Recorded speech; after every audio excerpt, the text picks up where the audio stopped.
Chapter 1. Shadowed Return. They say death is the next stage of life, that it is a natural part of us and the universe as a whole. I can see that to some extent. I really do. If the death of a person were in fact one of natural causes, mine was not. Konoha, 16 years after Kyuubi's attack. It was raining heavily in Konoha. It was an angry rain, an angry storm. The heavens themselves lashed out village with lightning and thunder to further show its displeasure of the events transpiring below. For within the village, in the place where the execution square was located, a beaten, bloodied body with blonde hair, blue eyes and whisker marks was forced to his knees. In front of him was Shimura Danzo, wearing the Hokage's robes, and had a smirk on his face at seeing the Jinchuriki before him in such a position. Uzumaki. Naruto, for your crimes against Konoha, and being a threat to the village as a whole, I sentence you to death by burning using fire jutsus. Anything you would like to say before I give the order to kill you? Replied Danzo with Naruto looking up at him and scowled. Yeah, I do, but I doubt you would let me say them because deep down you're a fucking coward, replied Naruto before he was struck in the face with Danzo's cane. You will respect me, brat. Even before your death, I won't allow such disrespect, said Danzo with a hint of anger in his voice. Respect? You demand respect, yet don't give it where respect is due. Such a hypocrite. Of course, what would you expect from someone who won't get his hands dirty directly? From someone who would sacrifice everyone around, but himself at the moment of truth when the call is made. Some patriot you are, remarked Naruto, before he was hit again by Danzo again with much greater force. Enough! Burn him before he says something that displeases me further, replied Danzo before giving the order for the Ambu to perform the hand signs. Behind and all around them, the crowd watched with anticipation. With glee, with joy. They were finally going to see the demon brat die. For them, it was a long time coming, and not a moment too soon in their minds. They had been calling for this day since the time of the Sandaime Hokage, the Gondaime Hokage, and only now with the Rockudame did they get their wish. You think this will end me, Danzo? Well, you better pray that it does. You better pray to Kami and the Shinigami that they can keep my spirit locked away. Because if they can't, I will do everything in my power to come back to Konoha, and see to it this place burns to the ground, stated Naruto with Danzo glancing at him with that bandaged face. Unlike my Hokage predecessors, I believe when you die, you will stay dead, and spirits have no power over the world of the living, remarked Danzo with Naruto smirking at him. Is that why you constantly fear your own death? You might as well be afraid of your own shadow, mocked Naruto with a chuckle despite the pain it caused. Kill him, commanded Danzo coldly, while the 5 Anbu on the stage launched the fire jutsu at the blonde. Hinata-chan? I'm sorry. I won't be there for you like I wanted.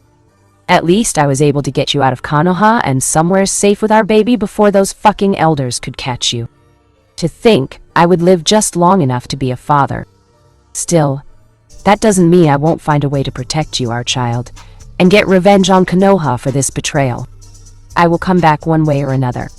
I promise, thought Naruto while the Fire King closer to him didn't once close his eyes prior to it making contact with him. As it did come closer to him, Naruto thought about how the people of Konoha turned on him so easily on the new Hokage's command. Not just the usual people either, but those Naruto knew like Anko, Ibiki, Iruka, the clan heads, the Junin senseis, and the rookie Sans Hinata. He had been in a secret relationship with her until today. They had even married in secret only a few months upon his return to Konoha, after his 3-year training trip with the so-called Great Toad Sage Jiraiya.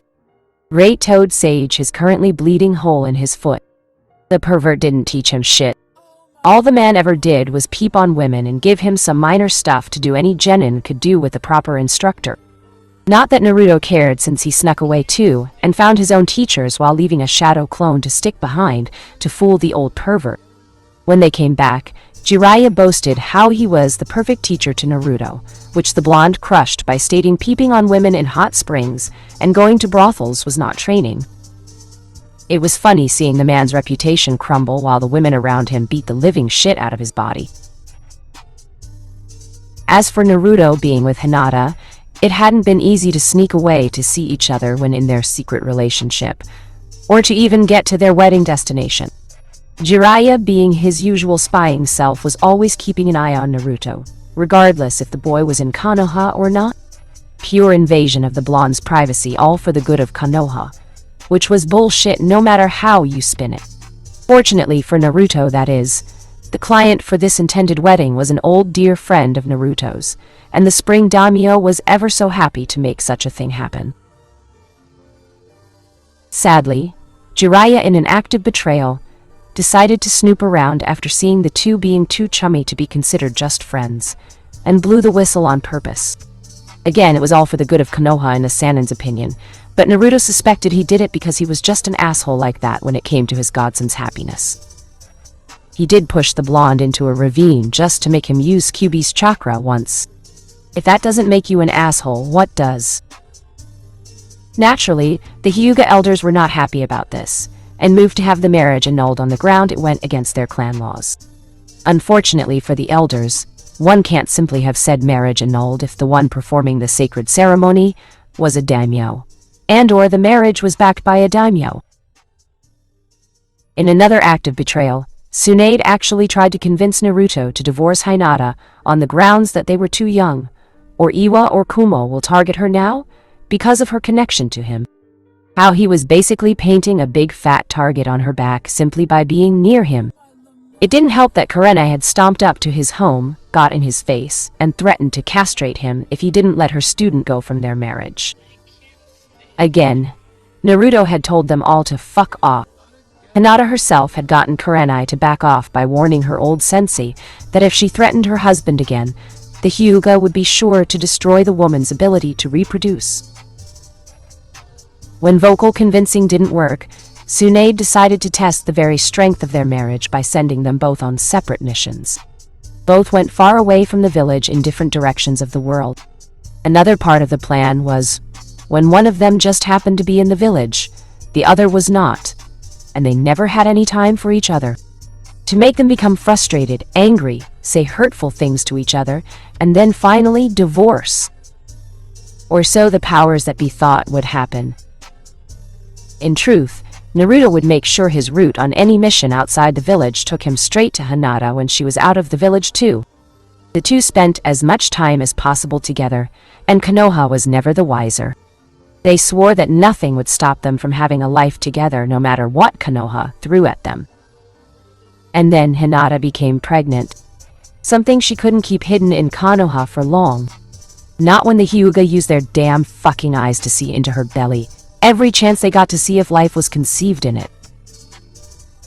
The first attempt on Hinata's life following the discovery of the pregnancy started about 2 weeks after the Hyuga clan found out. They came to the couple's house and tried to specifically aim their gentle fist at her to kill the child within Hinata. They wanted to end any chance of the woman being a mother now or ever again. Fortunately, Naruto was coming back from a mission early at the time when that was happening, and he saw what the bastards were trying to do. Naturally, it pissed him off something fierce, and he proceeded to butcher the Hyuga clan members trying to destroy Hinata's life. It didn't help that some Anbu were in the area watching the whole event and didn't step in until after Naruto showed up.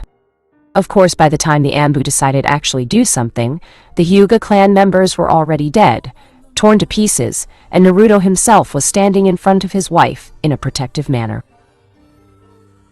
Naturally, the people of Konoha weren't happy, namely the Hyuga clan. They called for his death, saying he had no business killing members of the clan. Naruto countered, saying they tried to kill his wife, if not their unborn child, and were on Uzumaki clan property illegally. After much debate, Tsunade had no choice but to side with Naruto on this matter, and could only warn him not to do anything like this again. Can you believe it? The woman acted like he was in the wrong. Not surprising, Naruto found out Tsunade did not approve of the boy being with Hinata simply because she felt the girl would make him soft. that he would shirk his duties to Konoha by being in love, and such things had no business being a part of a Hokage's life, if he wanted the hat someday. As if she was one to talk. Jiraiya and her would constantly try to separate the two with missions. They would even go so far to try hiring men, for Hinata, and women, for Naruto, to seduce the two into being unfaithful to the other. Hell, Kurenai had even tried her hand in getting Naruto to cheat on Hinata with herself, if only to use it as ammo to get the two of them to break up in the future. Naruto's response to Kurenai's attempt was to get the hell out his house, or he would do something very painful to her female organs in a way that no man would touch her. At first, it didn't make sense to Naruto why Tsunade or Jiraiya would go so far to ruin his relationship with his wife. Weren't they entitled to some happiness? Weren't they entitled to being in love? Having a family? According to Tsunade and Jiraiya. Apparently not if you were the village Jinchuriki, from what Naruto learned in a secret meeting between the two when discussing. Mito only got her happiness in life while the Kyuubi Jinchuriki due to being the Shodame's wife, and of course no one knew she was even the Kyuubi Jinchuriki from the start. Not to mention the Uzumaki clan was supporting her from the shadows, so if things did get crazy, she could come back home and leave Konoha behind. Kushina was the same way, with having Mito's support in Konoha just before the elderly Uzumaki woman died, and the Uzumaki clan fell during the Second Shinobi War. But even Kushina had felt some of the oppressive force of Konoha when those rising up in power through the ranks of Konoha learned of her secret. Of course, by that point, where all the players had power, the Yondaime Hokage had taken his seat, and no one dared try to challenge his decision in wanting to keep Kushina's status as the Kyuubi Jinchuriki a secret from the village. But when he and his wife died, everything changed. The Sandaime Hokage felt the adult population should know the truth. Why not? They were smart, right? Wrong. Jiraiya, of course, didn't want anything to do with Naruto as the boy grew up. Why? It would cramp his bachelor and perverted style. He wanted to peep on women for his research. He wanted to go to brothels and get laid by hot women. You can't do that changing a baby's diapers or raising the baby 24/7, much less training the baby when it grew up. Letting the village handle Naruto while growing up was his plan. When the boy was old enough, Jiraiya would show up, use his fame as a ninja to get the Uzumaki's attention, and soon enough, have the runt eating out of the palm his hand. Tsunade's excuse? She was just miserable, the loss of her lover Dan, her little brother Nawaki, Minato, Kushina. The woman just couldn't stand the idea of someone else being truly happy. Or rather, happier than herself. The fact Naruto was the Kyuubi Jinchuriki, and it was proven via an autopsy done by Tsunade that Kushina was slain by the Kyuubi didn't help the Sanin's view of the boy. And it wasn't just him. Shizune was a victim in her own right. Constantly at Tsunade's side like a puppy on a leash. Always there to deal with debt collectors. And then later on being the woman's assistant when the Senju became the Hokage. Always dealing with paperwork and the never-ending flow of bureaucracy. Shizune was admittedly quite the attractive woman and could have had a boyfriend if she wanted to too, provided Tsunade didn't interfere while say it was for the younger woman's own good. And then, to make matters even worse, Pain from the Akatsuki showed up with Konan attacked Konoha. They were defeated, of course. Pain died by Naruto's hands.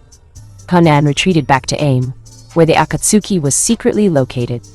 Konoha was safe, thanks to Naruto, despite the destruction caused in the end of the fighting. You would think the people would change their tune about Naruto since he saved Konoha from total destruction, right? Wrong. They were still being assholes and were still giving him, along with Hinata, a hard time simply because the Akatsuki were attacking Konoha for him. Tsunade was in a coma, a temporary coma, but one nonetheless. Jiraiya was alive, but he only had one arm and needed a prosthetic for a replacement limb. He had planned to go to AIM to investigate the leader of the Akatsuki, on a hunch on who it actually was. But Naruto's actions since coming back to the village and Hinata own in terms of being the blonde's wife, while carrying his child, had delayed him on multiple occasions. It was during this moment in time, Danzo became the new temporary Rakudame Hokage after speaking to the fire daimyo about Tsunade's replacement, until she woke up. Of course, by that point, Naruto knew the writing on the wall. So did Hinata. If they stayed any longer, their lives, and the life of the unborn child she carried would suffer to no end. It also didn't help that the Elder Toad had Jiraiya come before him, and foretold of a dark prophecy that the Toad Sage assumed was in connection to Naruto. So with that in mind, Danzo used this ammunition to order the arrest of the Kyuubi Jinchuriki and his wife so they could use the baby to seal Kyuubi into him or her. Naruto had no intention of his child being used in such a manner. It was bad enough that it happened to him, but to do such a thing to his child, and no doubt deny Hinata her right to raising him, or her, was not something he was willing to tolerate. So, they fled. Well, Hinata had to flee because she wasn't truly tied down like he was due to the stupid Toad contract, allowing Jiraiya to reverse summon him at any point in time. If Naruto went with her now, he would just be yanked back to Konoha and taken away from her before he could say instant ramen on a sugar rush. Hence, why he made an army of several thousand shadow clones and got his wife the hell out of Konoha while dealing with Danzo in his position of power. The old Warhawk had not been pleased with him, not in the slightest. He knew Naruto would not fight for Konoha willingly. No amount of influence from his Sharingan hidden behind his bandages would influence the boy. The Uzumaki clan were a stubborn bunch, always had been. Naruto refused to tell Danzo where Hinata had gone and ordered the tea department to rip the information out of him, to hold nothing back. And they didn't. They tore into his flesh, something Anko seemed to enjoy quite a bit despite the fact she was supposed to be like him. The more he resisted, her methods of talking through pain of the flesh only turned the woman on more. Anko kept cutting into his flesh, stabbing, slicing, breaking bones, and all that stuff.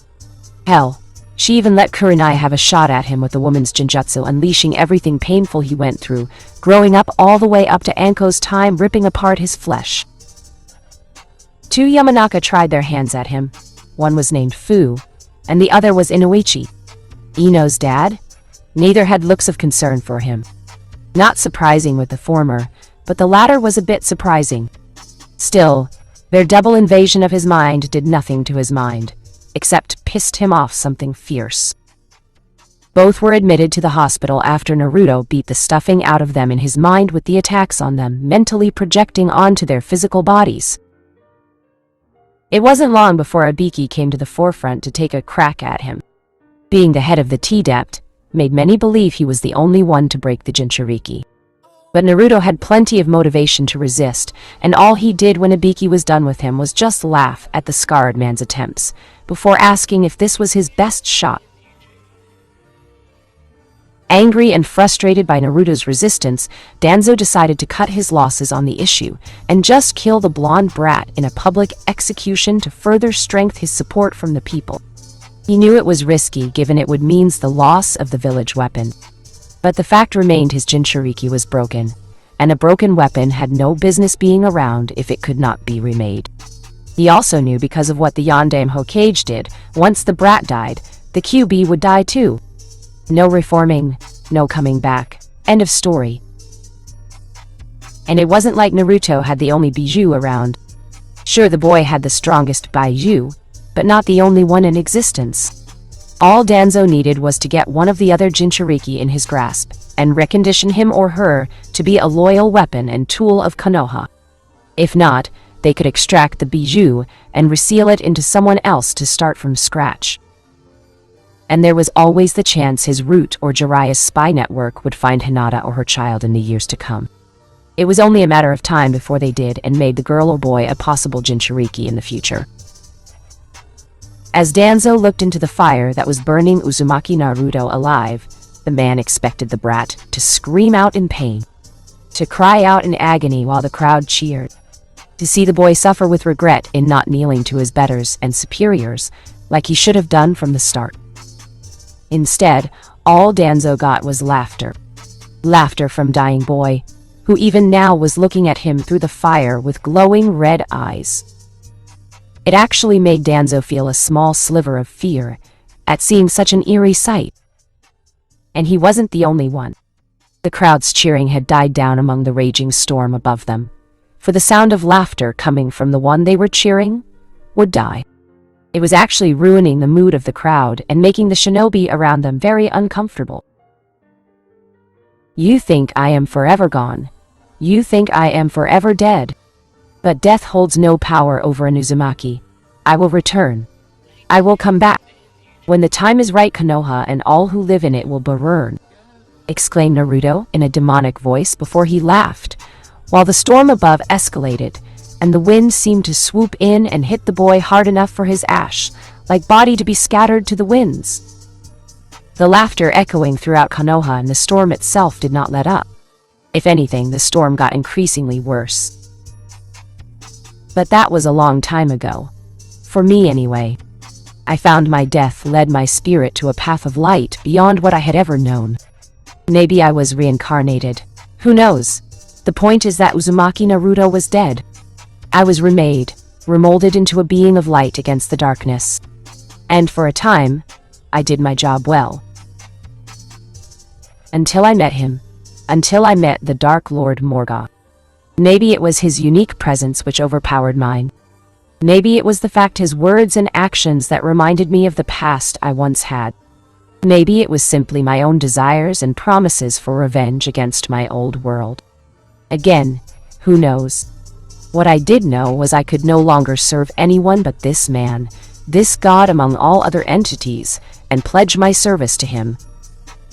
And in time, I made a name for myself. Many names, in fact.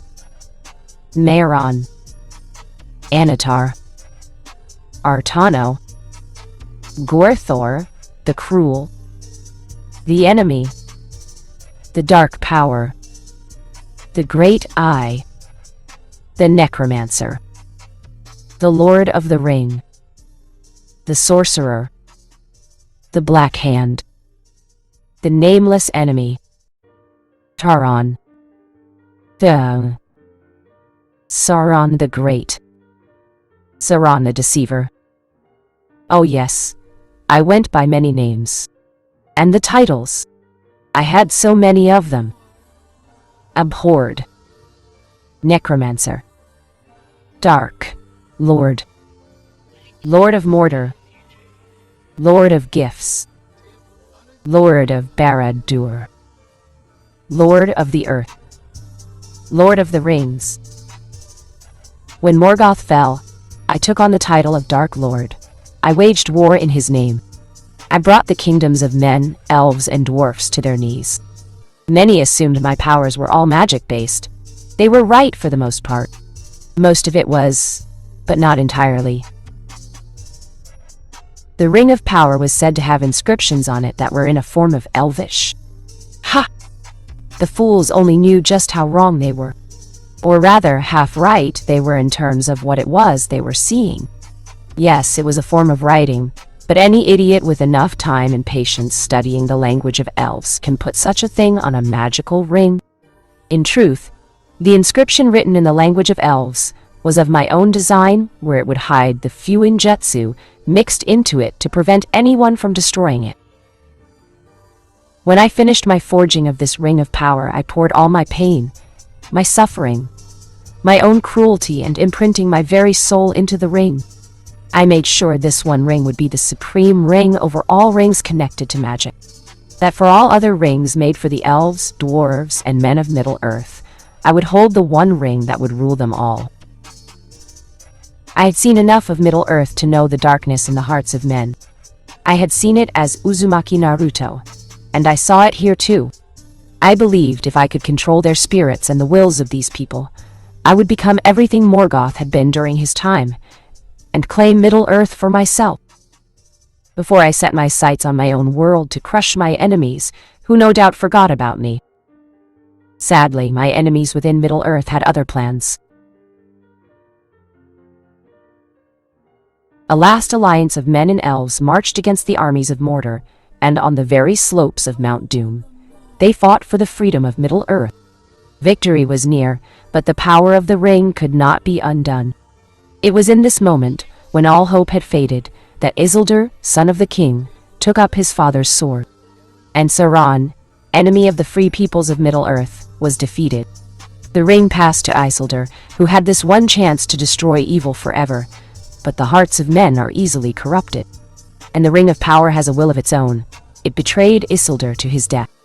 And some things that should not have been forgotten were lost. History became legend. Legend became myth. And for 2,500 years the ring passed out of all knowledge. Until, when chance came, the ring ensnared a new bearer. The ring came to the creature Gollum, who took it deep into the tunnels under the misty mountains, and there it consumed him. The ring gave to Gollum unnatural long life. For 500 years it poisoned his mind, and in the gloom of Gollum's cave, it waited. Darkness crept back into the forests of the world. Rumor grew of a shadow in the east, whispers of a nameless fear, and the ring of power perceived. Its time had now come. It abandoned Gollum. But then something happened that the ring did not intend. It was picked up by the most unlikely creature imaginable. A hobbit, Bilbo Baggins of the Shire. For the time will soon come when hobbits will shape the fortunes of all. Ah yes, the hobbit, curious little thing he was when finding the ring of power. To think my precious would go to him for a time. And right under the nose of wizards, elves, the dwarves, and men. No one suspected the ring of power. My ring of power was in their grasp the entire time. Ha! What blind, naive fools. What enemy? Gandalf, the enemy is defeated. Sauron is vanquished. He can never regain his full strength. But Saruman the White was wrong. I was gathering strength since my defeat. My past knowledge of absorbing nature chakra helped sustaining my now formless state while I took up residence in Dol Guldur. Powerful spells kept the ancient texts and knowledge there from being accessed by any living entity, done by the forces of light of the White Council of old to ensure no dark lord like Morgoth or even myself could rise again using such sorcery. They should have tried harder. They speak of a necromancer living in Dol Guldur, a sorcerer who could summon the dead. They failed to take into account of the dark spirits of the dead, namely mine. I broke through those spells and bathed myself in ancient magical knowledge for the next 400 years, slowly regaining my strength, slowly, biding my time, gathering agents in secret to do as I commanded of them, orcs, men. Even the dwarfs were my servants, though they never knew it was me.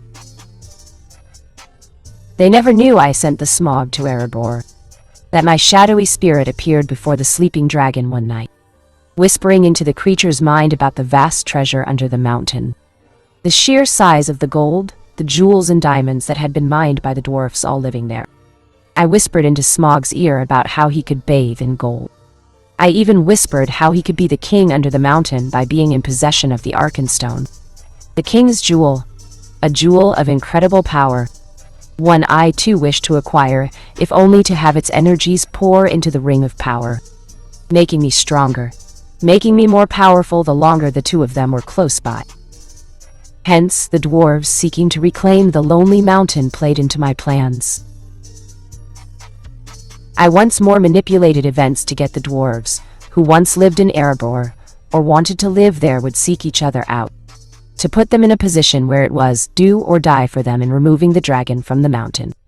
My army of orcs attacked Moria to force the numbers of the dwarves to dwindle, to reduce the numbers of the dwarf king's bloodline down to a trickle, to bring them despair and pain. I knew their minds better than they knew themselves. Like those of men, the dwarves could be corrupted through greed and desire for all things gold deep beneath the world, as we all knew it. So I whispered to them. I spoke into the hearts and minds of my enemies as a shadow, a nightmare in a dream, whispers of what could be or might not be if the dragon within the lonely mountain was allowed to live there. Naturally, my words hit quite the sore spot for Thorin. Being the grandson of the king under the mountain casts a great big shadow over him. My influence on him wasn't any grand thing. The dwarf himself had the desire to take the mountain back, but lacked the needed motivation. I mentioned the prophecy that was foretold and how Thorin could make the prophecy come true. So simple, so easy. In the end, the fool began to start a quest. A quest that was what I wanted, but also forced my enemies to suspect my nearly invisible hand was at work. The foolish white wizard that was Saruman of the White Council was blinded by his own arrogance, in the belief I could not recover my full strength. Gandalf was not so sure. He was not so blind as Saruman. The signs of my return were clear to him. Are we at peace? Trolls have come down from the mountains. They are raiding villages, destroying farms. Orcs have attacked us on the road. It was a shame no one listened to him until it was nearly too late. I was slightly impressed when he forced my hand. Sadly for him, I was not without my power, and I showed him what it meant to cross me. There is no light, wizard, that can defeat darkness. I showed him what I looked like through the darkness. The fire that coursed through my spiritual body, the rage in my soul. The fury building up with each passing second, ready to explode and consume all in its path. I made him speak my name in fear and even in respect. Sauron. Sadly, I underestimated the Grey Wizard in the belief he wouldn't have sent for aid prior to confronting me. The rest of the White Council arrived, and like the Grey Wizard, they also challenged my power, and those of my servants. 3 rings for the elven kings under the sky, 7 for the dwarf lords in their halls of stone, 9 for mortal men doomed to die. I almost brought them to their knees. You cannot fight the shadow. Even now you fade, one light alone in the darkness. I showed them my power and made them tremble. It has begun. The east will fall. So shall the kingdom of Angmar rise. The time of the elves is over. The age of the orc has come. I suspect the high elf Galadriel took my words and actions a bit personally. You have no power here, servant of Mordor. You are nameless, faceless, formless. Go back to the void from whence you came. They had their victory, banishing me from the fortress to my back in Mordor. A minor annoyance. My power did not dwindle from the high elf's power challenging my own deep down. She knew it. Combined, the White Council at full strength could have eventually defeated me. But they were trusting fools in the end. One of them fighting me all alone. My Lord Saruman, he must be hunted down and destroyed, once and for all. Without the Ring of Power, Sauron can never again hold dominion over Middle-earth. Go now. Leave Sauron to me. He challenged me for 60 years. For those 60 years, our two minds did battle, and in the end, mine won out. I could have killed the White Wizard, cast him down, broke his mind, made him look like a drooling old fool, rather than a powerful wizard in the arts of magic. But why would I do that, when his own power could be useful to me in my war against the kingdoms of elves, dwarves, and men? Sauron has regained much of his former strength. He cannot yet take physical form, but his spirit has lost none of its potency.